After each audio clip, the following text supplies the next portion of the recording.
I literally was like, I'm not leaving South Florida without doing an interview with Mill Manso. And how could I say no to Olaf?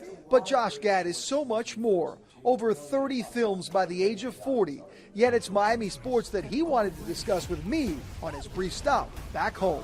People don't understand that you are a true diehard Miami sports fan. Diehard, which is very sad. I'm really struggling psychologically with the Dolphins right now because I finally bought into the fact that we're going to tank. So you were pro-tank? Well, I wasn't at first. I was like, oh, why are they fielding such a bad team? Why are we getting rid of, like, the future? I read all of your tweets, and I was like, you guys got me to wrap my head around. We sold you on the tank. You did. I blame you in particular. And then all of a sudden, somebody missed the memo over at Dolphins headquarters, and they just started getting good. They've won 2 in a row. Brian Flores is a good coach. He's a good coach. I love him. I wish he would not win games right now. Nobody's going to remember. You haven't met him yet, have you? Because you're busy. Trust me, when you meet him, you won't tell him that in his face. No, he looks intense. he looks like he would just knock me out if I were to say something like that. Yeah. Are you a Tua or a Burrow guy? I'm a Tua guy just because Tank for Tua has a nicer ring to it than Tank for Burrow. The alliteration works good. Even though the bomb for Burrow or bad for Burrow. No, I love Tua. I just think, look, I think that we need something, right? Like Fitzpatrick isn't going to be the future. Rosen is clearly not the future. So, like, what is the future? And maybe we'll trade down. We have a bunch of first-round picks. Although our Pittsburgh pick is going to be, like, in the teens now, right? Yeah, I mean, they keep winning. It might be in the 20s. Everything's going wrong. What happened? What happened, guys? We had a plan. We've been saying that for 20 years, by the way. What happened? I know. It's been a long time coming. So when you look back on your childhood and your love for South Florida sports, right? What's the one memory you can give me? Well, you know when it started? One thing, yeah. I used to watch the Giants with my buddy, your producer, David Lang. Yes. He got me into football originally when we were like 10. But the first Dolphin game I remember watching was that crazy Cowboys-Dolphins game. Oh, the Leon Lett game? Leon Lett game. And I was like, if this is what every Dolphin game is like, count me in. And then I became just a hardcore Don Shula, Marino, Marx Brothers fan. Used to go to all the games. Used to go with my friends to Horgans and used to go to all the rivalries back when it was like Jim Kelly and those Jets games. Bills, Jets games. Yeah. And, I miss that. Even like a star back then was Pete Stoyanovich. Like kicker always Stoyo. Brian Cox made some big kicks. Oh yeah, and that was sort of like my first big foray. And then I was living in South Florida when the Florida Marlins at the time became part of the expansion league, and then Panthers. Like I was living here when all of these teams were introduced to South Florida, so it's like South Florida sports are really in my DNA. Obviously being Olaf, and Right. you love to give warm hugs. Who would be the athlete, past or present, who Olaf would give a warm hug to? Oh from South man, Florida? I mean, look, I think it's a tie between Wade and Marino. It's the obvious Both choice, right? are both are just such a part of the very fabric of my love for South Florida sports.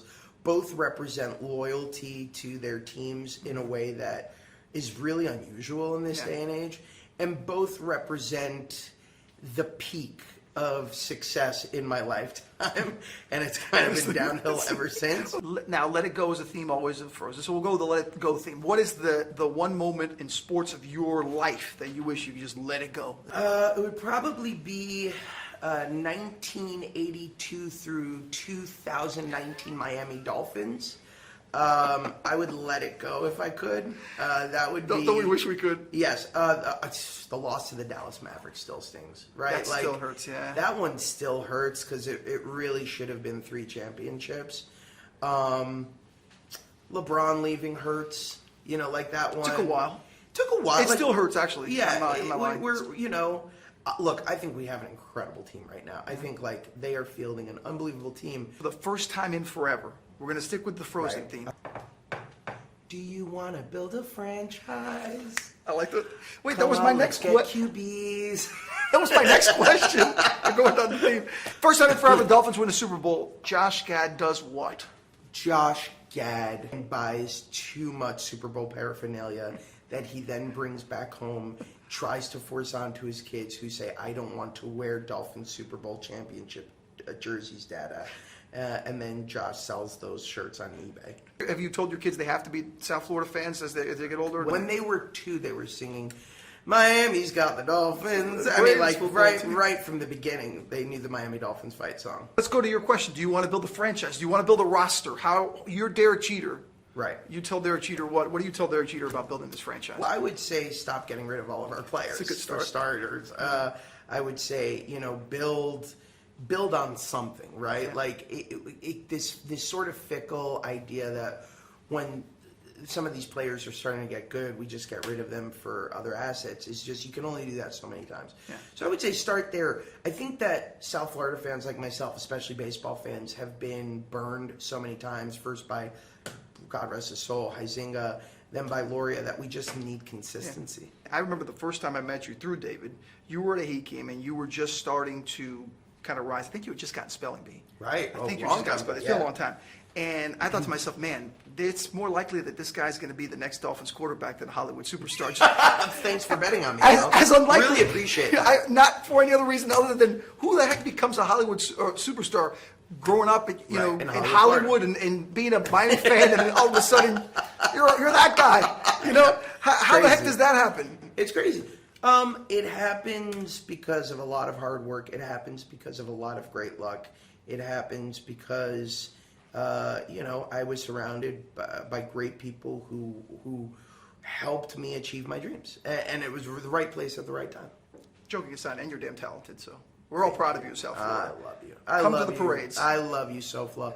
But I love this man so much. You are my guiding force through the turbulence of the Florida sports seasons. You really are. Like, you give me the energy and the optimism I need in order to not want to burn all of my jerseys in every sport. I'm tired of fooling you. I want it to actually be. I want you to come to the parade and have our parade coverage of a championship. Can we just shake on the fact that it's going to happen in the next 5 years? It's going to happen in the next. I like the way we are going to have a a Dolphin championship parade. I'm going to fly down. You're going to You're going to anchor the coverage. This is going to happen. Oh, you heard it here first. Sign. It's an exclusive. It's a Channel 10 exclusive.